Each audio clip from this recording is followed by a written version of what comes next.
మొత్తంగా సిట్ విచారణ 4 గంటలకు పైగా కంటిన్యూ అవుతుంది. ఇప్పటికే బీఆర్ఎస్ అయితే భారీ ఎత్తున ఆందోళన కార్యక్రమాలు చేస్తున్నాయి. అటు తెలంగాణ భవన్ వద్ద ఉదయం నుంచి కూడా అనేక నిరసన కార్యక్రమాలు చేస్తున్నారు.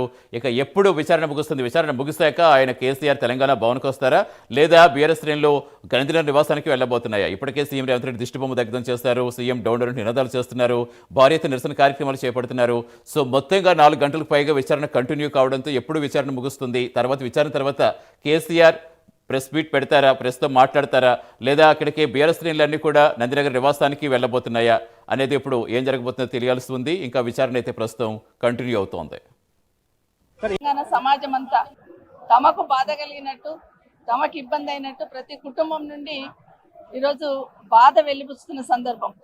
కేసీఆర్ గారికి 2 సంవత్సరాల కింద రిజిస్టర్ అయిన కేసుని ఇప్పుడు నోటీస్ ఇవ్వడం, సిట్టేసి ఇప్పుడు విచారణ చేయడం అనేది చాలా బాధాకరం. 14 సంవత్సరాలు ఉద్యమం చేసి ఎన్నో అవమానాలు ఎదుర్కొని అన్ని పార్టీలను ఒకతాటి మీద తీసుకొచ్చి తెలంగాణ రాష్ట్రాన్ని సాధించిన నాయకుడు కేసీఆర్ గారు.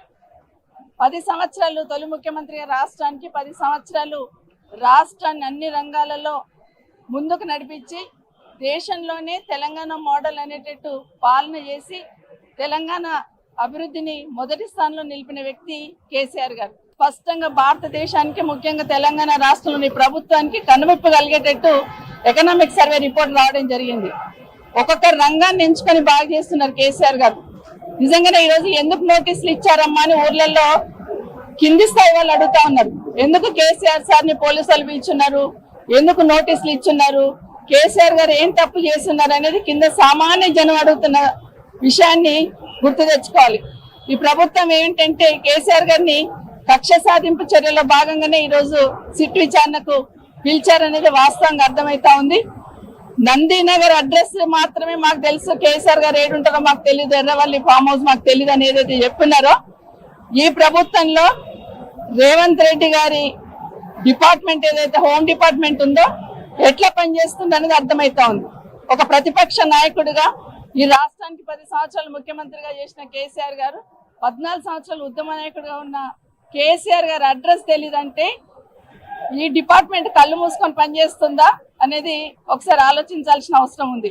రేవంత్ రెడ్డి గారు పరిపాలన చాతగాక తన అసమర్థతను కప్పిపుచ్చుకోవడానికి, తన వైఫల్యాలను కప్పిపుచ్చుకోవడానికి డైవర్షన్ పాలిటిక్స్ లో భాగంగానే కేసీఆర్ సార్ గారిని ఇబ్బంది పెట్టడం కోసం, ఎందుకంటే తెలంగాణ ప్రజలలో కేసీఆర్ మీద అభిమానం ఇంకా పెరిగింది, మరింత పెరిగింది. గతంలో 10 సంవత్సరాల్లో అభివృద్ధి చేసిన సందర్భంలో ఉన్న అభిమానం కంటే కూడా ఈ 2 సంవత్సరాలలో ఈ కాంగ్రెస్ పార్టీ చేస్తున్న ఈ పరిపాలనతోని కేసీఆర్ మీద అభిమానం మరీ పెరిగింది.